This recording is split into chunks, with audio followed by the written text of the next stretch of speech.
Hi everyone, this is Ali Hussein Kasim of Ali Talks Tech with this week's weekly roundup of tech news in Africa and across the world.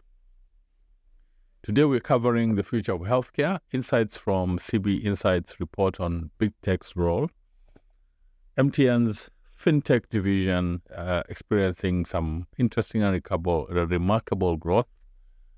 Watch out, M-Pesa. Balancing a multi-sided marketplace, Uber's recent price hikes for drivers, which will obviously affect their end customers.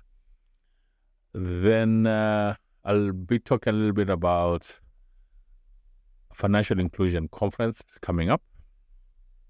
And last but not least,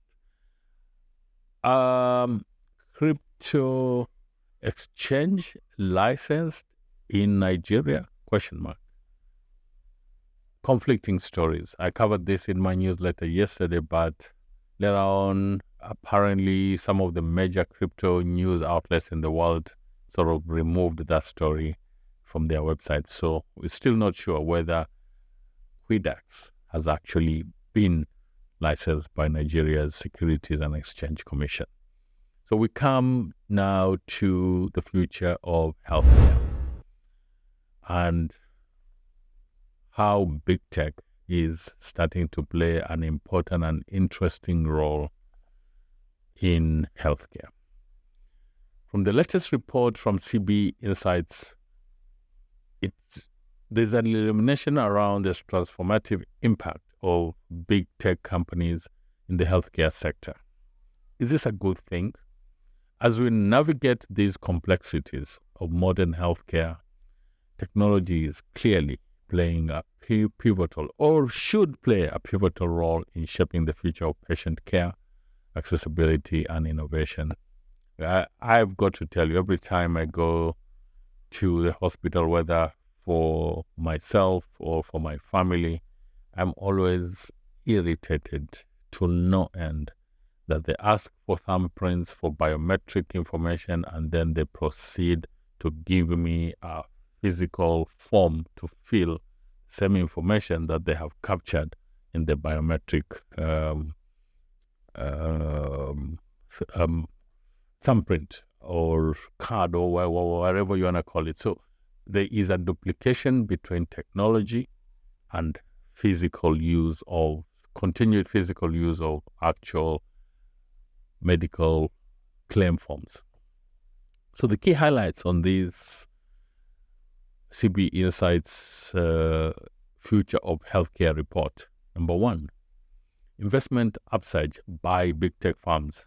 There has been a significant and increasingly their investments in healthcare is signaling a interesting and robust commitment towards enhancing healthcare outcomes from technology.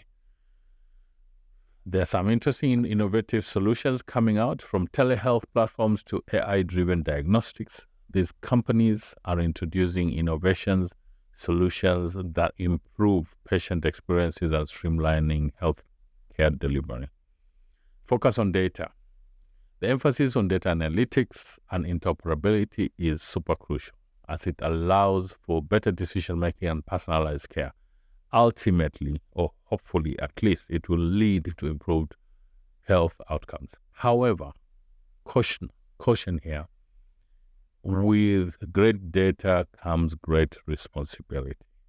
Still not really sure how our data is being used and how crucial privacy is to ensure that people's personal data do not find their ways to places where they shouldn't be using that data. And I think here, policy frameworks on interoperability, on data migrations and data portability in healthcare is something that needs to be addressed very, very quickly. In the US, you have the healthcare interoperability or HIPAA plan, which has very clear and specific ways of how somebody's data can be used. African countries, we are not there yet. So this is something that we really need to look at. Some challenges ahead. While the potential is immense, the report also highlights challenges such as regulatory hurdles, data privacy concerns, as I've mentioned earlier, and the need for collaboration between tech companies and healthcare providers. As we move forward, stakeholders in the healthcare ecosystem will need to embrace these changes, fostering partnerships that leverage technology to create a more efficient and effective healthcare system. We now move to MTN's fintech division and the remarkable growth with this division. So I think it's important to step back a little bit. A couple of weeks ago, I shared a comparison between mobile money, the mobile money division of MTN and M-Pesa Africa, which is a joint venture between Vodacom South Africa and Safaricom in Kenya. Today, there is some interesting news about MTN's fintech division, which is experiencing some interesting and remarkable growth and making significant strides in the financial technology sector in Africa and in the markets that they operate. Fun fact, the leading telco in Iran is MTN Iran. Many of us didn't know that. I didn't know that until a few weeks ago. MTN's fintech revenue surged by impressive 30% in the first half of the year 2024, reaching 8.4 billion rand. This growth underscores the increasing demand for digital financial services across Africa, and it also signifies how important fintech has become for Africa's most important telco. The company is rapidly expanding its mobile money user base, which now boasts over 70 million active users. MTN is also innovating with new products and services, including microloans and insurance offerings, further diversifying its fintech portfolio and providing more value to its customers. What's the future of telco-led fintechs in Africa? It's clear for a fact that most of the rails today in Africa that are financial services rails are actually mobile money rails. So that is something that we have already seen that has become de facto. The other thing that we have seen is the two major payment or card systems in the world, MasterCard and Visa, have started investing in mobile money.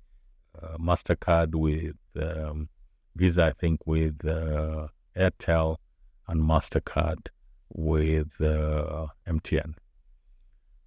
M-Pesa Africa has still remained independent of these two big players. Will that continue? That's food for thought. Yesterday, Uber in Nairobi announced a price hike due to continued and sustained pressure from drivers.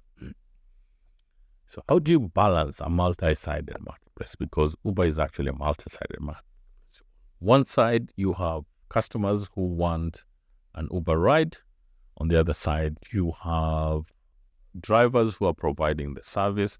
And in between, you have other service providers. You have food vendors, you have riders, you have petrol stations, you have healthcare companies, you have insurance that are all plugged into these marketplaces. I think one of the best examples of how this is done well in Kenya, which Uber needs to borrow a leaf from. Strange for me to say that because Uber is a pioneer in this space, but I think they need to watch Little very, very carefully. Little by Craft Silicon. So Uber's decision to raise ride charges is mainly because of pressure from drivers, which highlights a critical aspect of managing a multi-sided marketplace. How do you ensure satisfaction of all stakeholders? In such ecosystems, the platform's success hinges on the delicate balance between the needs and expectations of the different participating groups, like I've mentioned. Stakeholder satisfaction in multi-sided markets is crucial. Let me name a few. Driver retention and motivation. Drivers are the backbone of Uber's or any other ride-hailing service. Ensuring they are fairly compensated helps retain them and boosts their motivation to provide a better service, directly impacting customer satisfaction. A close relative of mine yesterday walked out of a ride-hailing cab because it was just so dirty. She just couldn't handle it. She walked into that cab and walked out. This is something that these platforms need to start taking more concern of. How do they do inspections of these vehicles that carry their brand names? Customer experiences. While fare increases might initially concern customers, obviously, maintaining a reliable and motivated driver base ultimately enhances the overall user experience. Happy drivers often translate into better service, timely rides, safer journeys, and dare I say, cleaner cars. Platform sustainability. Balancing the interests of drivers, riders, and the company itself is essential for long-term sustainability. A platform that listens and adapts to its stakeholders' needs is more likely to thrive in a competitive market. Trust and reputation, crucial. By addressing driver concerns, Uber demonstrates its commitment to fairness and responsiveness, which can enhance trust and strengthen its reputation among both drivers and riders. In a multi-sided marketplace like Uber's, the interconnectedness of stakeholders means that the satisfaction of one group can significantly influence the others. It's a reminder of the importance of maintaining equilibrium and fostering an environment where all parties feel valued and heard. Keen to hear your thoughts on this. We now come to Quidax.